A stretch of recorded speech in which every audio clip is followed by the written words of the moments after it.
Hi there. I am glad to be with you today to talk about focus. I'm going to dive into a couple of strategies or practices to help you train your attention a little bit. And I also want to offer you some strategies to help with focus right now. And these strategies I've been using with my clients and for myself, and have found them to be really helpful. So let's go through a few of those first, and then we'll go to some attention practice at the end. The first thing is just to know that everyone is really challenged by attention and focus right now. And it makes perfect sense given what's going on in the world and what we're managing. One of the strategies that can really support is chunking your time. So working in chunked increments. So that might mean 45 minutes, take a restorative break, 25 minutes, take a short break.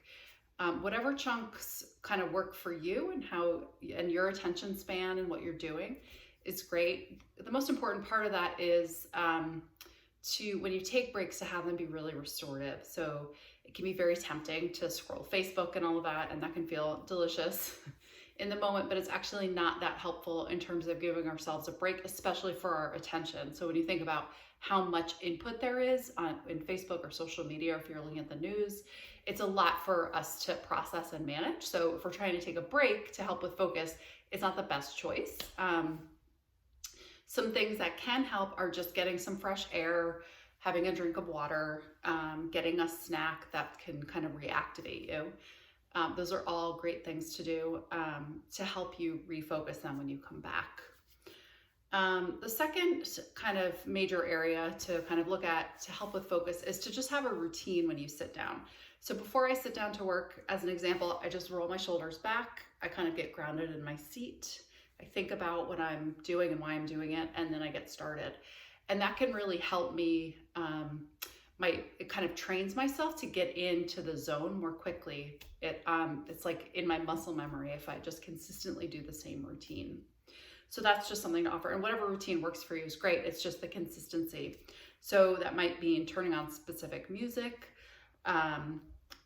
It might be, again, kind of moving your body in a specific way, opening up your calendar, whatever you want to do consistently is great.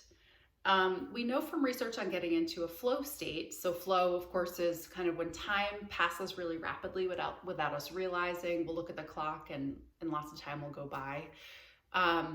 It's when we're doing tasks that are right in the great zone for us. So they're just challenging enough. And right now that zone might look a little different for us than it did pre-COVID.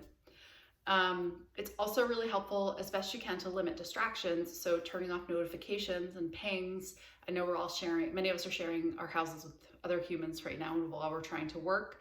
So giving people a sign when you're really heads down and trying to focus, carving out space if you can, that's just for yourself. Those are all great ways to help to minimize distractions. And then a couple of strategies, just borrowing from our OTs.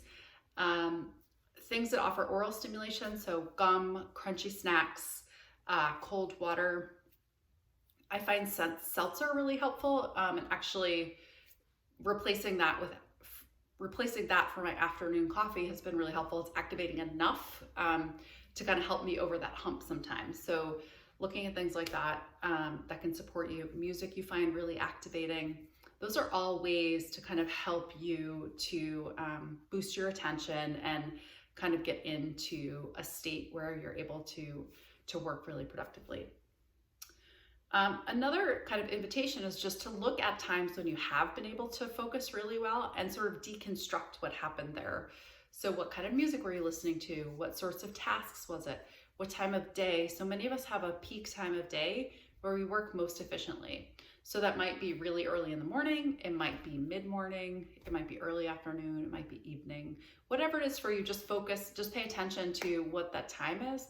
And if you organize your to-do list, for example, by stacking things during the day, during those peak hours of productivity, doing tasks that are a little more, require more brain and attention during that time, it can be much easier. And some of the mindless tasks, doing that at a time when you're less productive, can just be really helpful.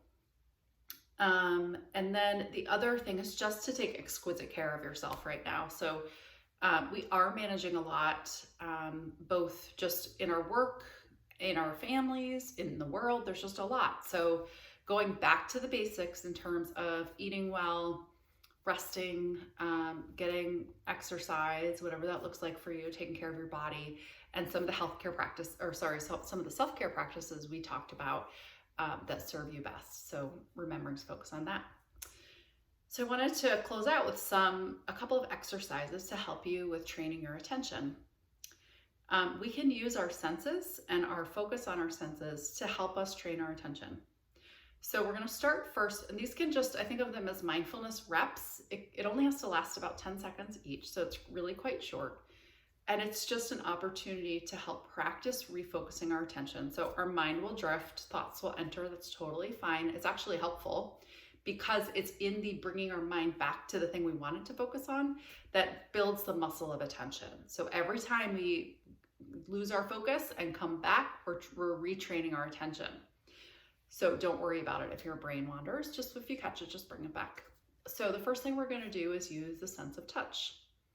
So what I want you to do is just rub your fingers, close your eyes because it's easier to do this when your eyes are closed, and just rub your fingers together, just gently. And just notice the sensations of the ridges, the temperature of your hands. Great. That was 10 seconds, just 10 seconds. And that practice of refocusing your attention on that sensation is great. It's really helpful. We're going to use sound next. So I'd like for you to do, again, is just close your eyes so to help you focus, and focus on the farthest away sound you can hear.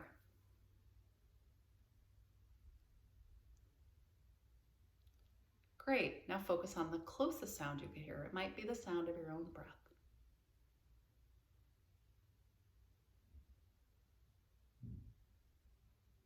Great. So that was just 10 seconds. And notice how your body feels after each of these as you just kind of settle in and focus on one sensation.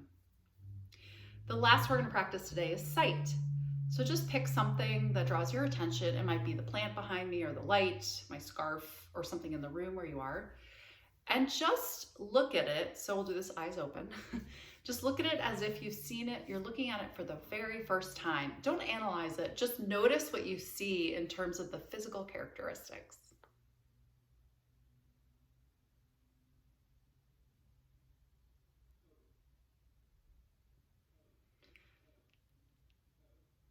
Great. So that was, again, just 10 seconds. So imagine just practicing this throughout the day multiple times, and you are building your attention muscle, which will help you focus on different tasks you're up to. And if you couple these with things that you're doing several times throughout the day, it can be a reminder. So maybe washing your hands, going up the stairs, every time you check your email, anything that you're doing habitually. You might want to spend one day focusing on sight for these practices, the next day focusing on sound, the next day focusing on touch, or any of these that really resonate best with you. So that's all for our focus on attention today and focus. And I will be back with another video in a little bit. Take care and have a great day.